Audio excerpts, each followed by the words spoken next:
Hello. Welcome to an introduction to assessing people.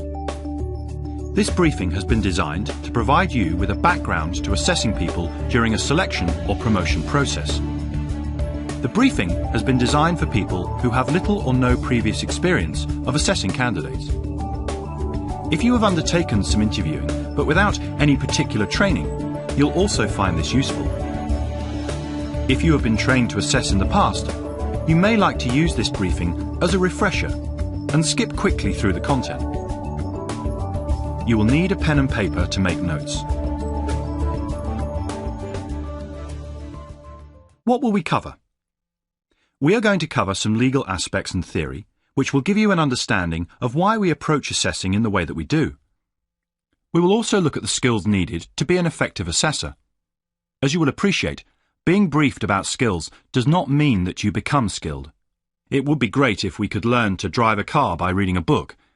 So you are encouraged to seek opportunities to practice your skills and get feedback.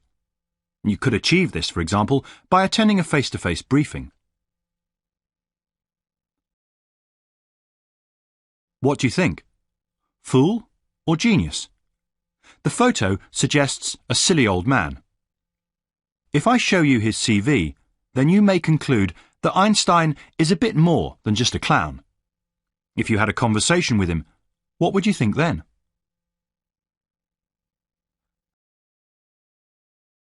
Okay, let's look at a different situation.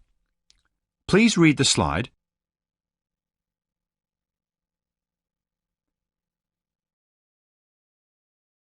If you chose option A, you would probably get home safe and sound, and either consciously or subconsciously your choice would be reinforced. Nothing happened to you, so that must have been the correct course of action. Next time, you will do the same. Perhaps you didn't want to be intimidated by the gang, so you walk right past them. Men choose this option more than women. If nothing happens and you feel better about yourself for this act of bravery, then this behaviour is likely to be reinforced too. Almost nobody chooses the third option, but perhaps one of the group shares your interests and values. There is a chance that you just missed an opportunity to make a friend for life.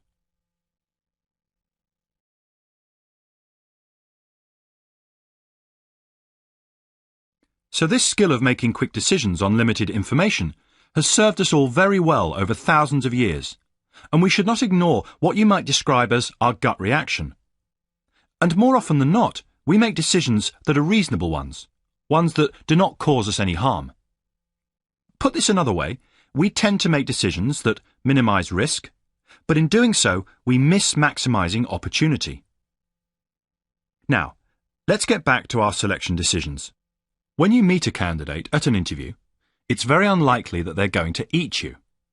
But we are hardwired to make quick decisions whether or not we need to and whether or not we have much information. If we consider our examples again, we can see that we made decisions without all the facts. If we had slowed down our decision-making and drawn considered conclusions, perhaps we would have made a better decision. And this is what we want to encourage you to do when making selection decisions. Let me be clear. I'm not going to talk you through how to make decisions about candidates because HR says it should be done in such and such a way, because the rules say so. I hope to provide you with tools that will help you to make better decisions about people so that you have the best chance of working with great people. Indeed, these techniques can help you make better decisions about your whole life.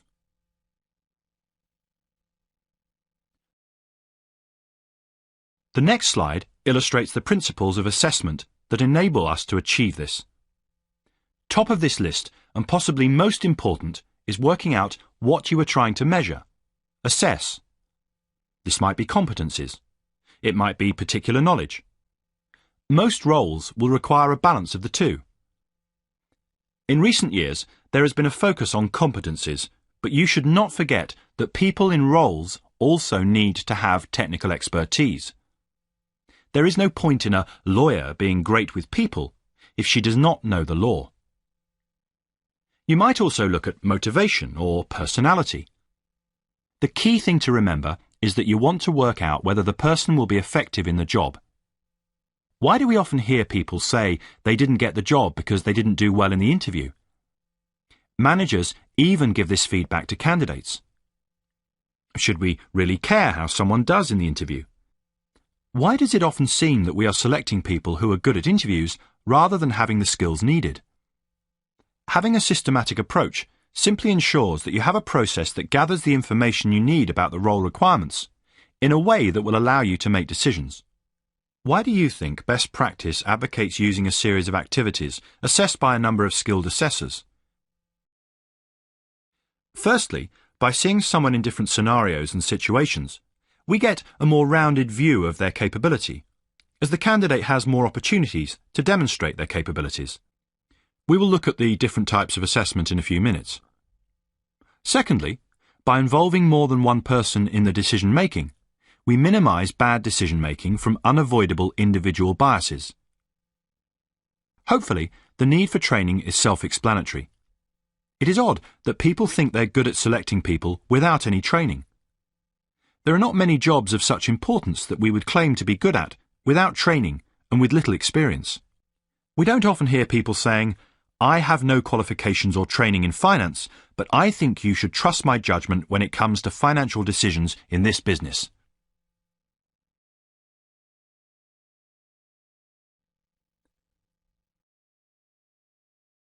Before we look in more detail at assessing candidates, I'd like to spend a moment looking at the types of assessment that we might use to select people. Have a look at the list. Now, look at the chart to the right of the list.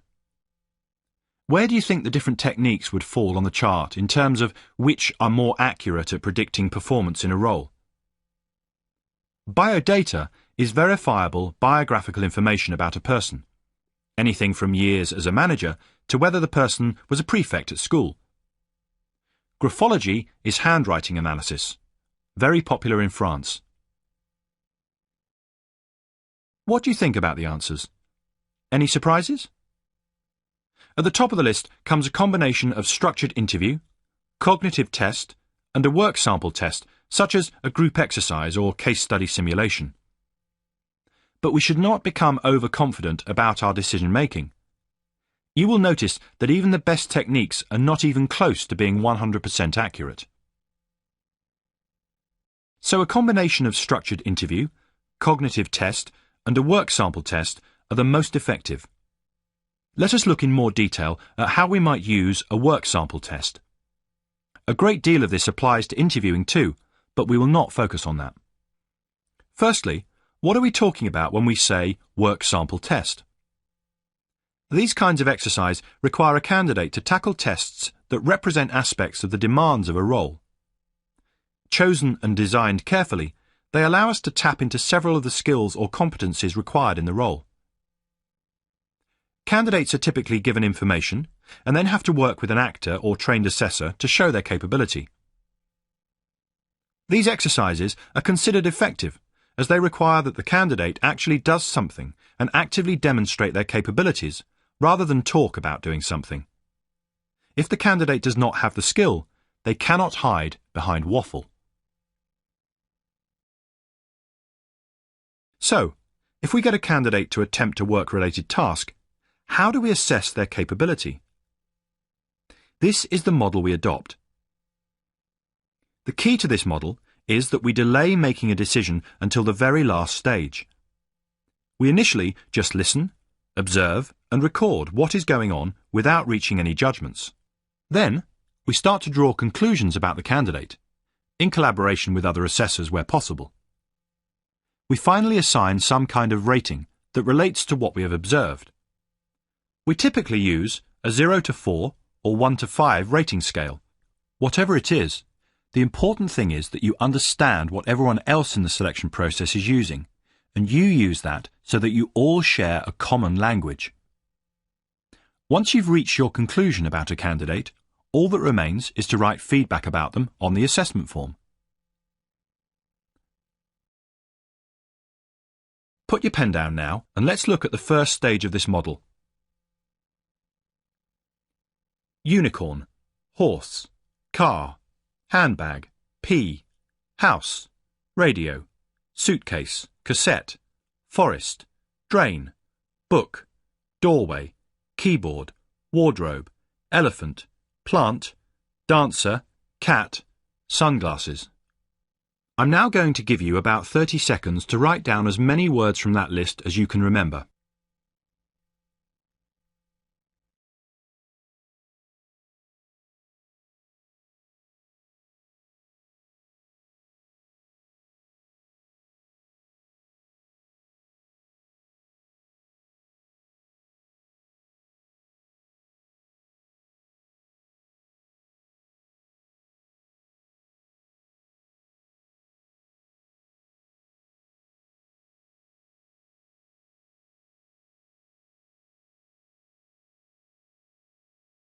Here is the list.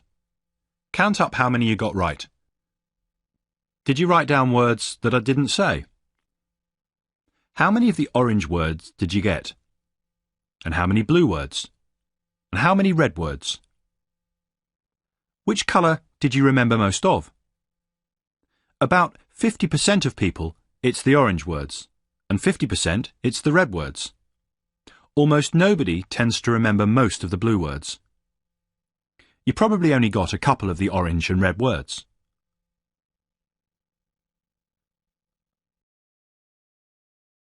How does this relate to assessing? This is an example of the primacy and recency effect. In a nutshell, we don't remember much of what we hear, particularly when it's said in the middle of a conversation. And so, if we are to make effective decisions, we must start with the most basic of tasks, listening and writing down what we hear. Have a look at these barriers to effective listening. How many of them apply to you?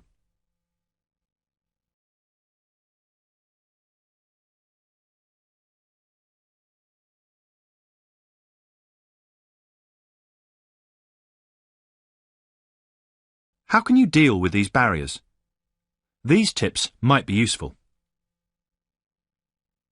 Remember in particular that taking notes helps you to engage and so listen more, as well as ensuring that you have captured what has been said.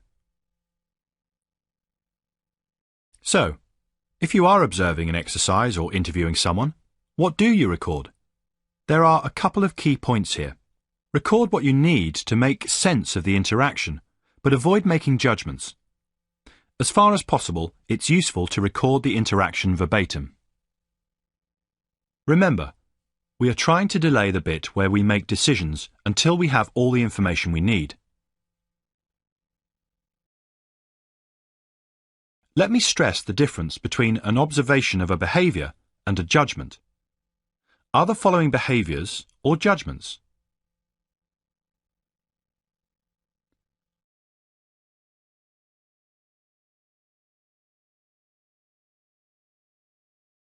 Once we've recorded what we've heard or observed, we can now start to evaluate the evidence with a co-assessor.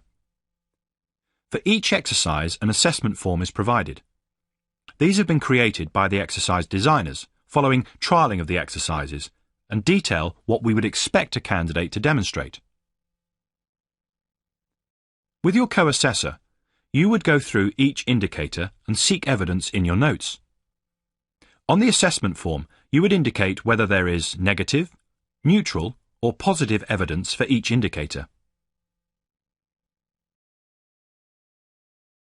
You then add up the indicators to reach a score for the skill area being assessed. You then convert this raw score to a rating using a conversion guide that is provided. This provides a systematic way to gather evidence, but you still need to use your judgment, and it is important to compare your assessments with others so that you mark candidates consistently. For example, you may want to assess a recorded example of an exercise and have this evaluated before you assess a live candidate. Remember that your ultimate aim is to establish if someone will be effective in the role, not at the exercise, and at the end of the assessment process you should be able to justify your decision.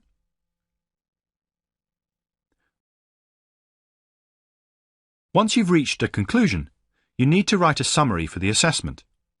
This can be in a number of forms, so you should check how it is being used before writing it. But please bear in mind the following tips.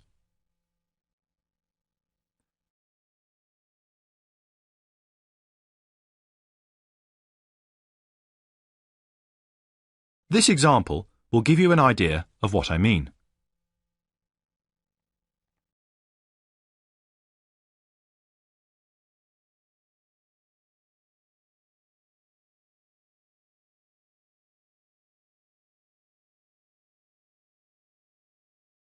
Before I finish, I want to run through a couple of legal issues. If we are to get the best people for a job, we want to guard against unfairly discriminating against a particular group. The law covers the following groups. If you follow the processes and approach set out in this briefing, you are unlikely to unfairly discriminate against a candidate, but you should be mindful of indirect discrimination. The law states that even if you apply the same process or requirements to all candidates, if your process adversely affects one group more than another, you may be guilty of indirect discrimination. While you are unlikely to fall foul of the law in a typical work sample exercise, you should be careful what questions you ask candidates, particularly in an interview. You may ask all of them the same question, but a particular group is less likely to meet the requirements and so be discriminated against. The law also provides protection to candidates with a disability. Organisations are required to make reasonable adjustments to the process that they adopt. There is no specific definition of reasonable, but most large organisations would be expected to make changes such as employing interpreters or extending the time of an exercise. It is a candidate's responsibility to inform you that they need adjustments made, but when they do, you should not just try to muddle through as best you can, but work with them so that they and you can get the best out of the assessment. Have a look at the following two case studies, which illustrate some of these points.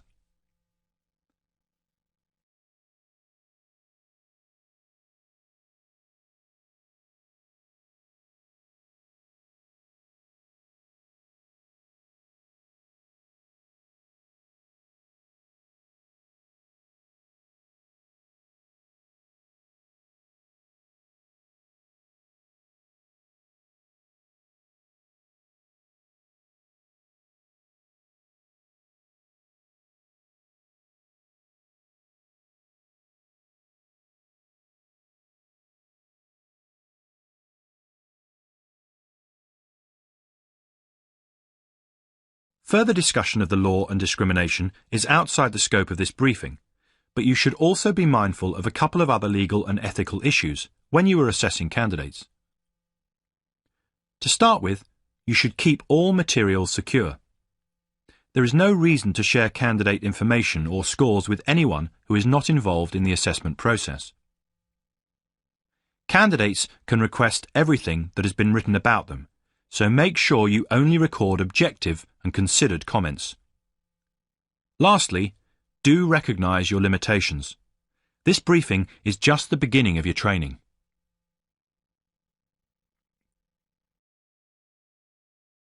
This last slide is about as full of psychological jargon as I could manage. I'm not going to go through all these areas of research that psychologists have looked into when trying to improve decision-making in the assessment of people. It's probably enough to say that there are lots of things in the way of you making good decisions about the candidates in front of you. Follow the guidelines in this briefing and you will go a long way towards selecting people that you will be proud to bump into in the lift and sit opposite in meetings. That is the end of the briefing. Thank you for listening to me, and I wish you the best of luck with your assessing. Goodbye. This audio briefing was created by Mendas. For more information about our products and services, please visit www.mendas.com.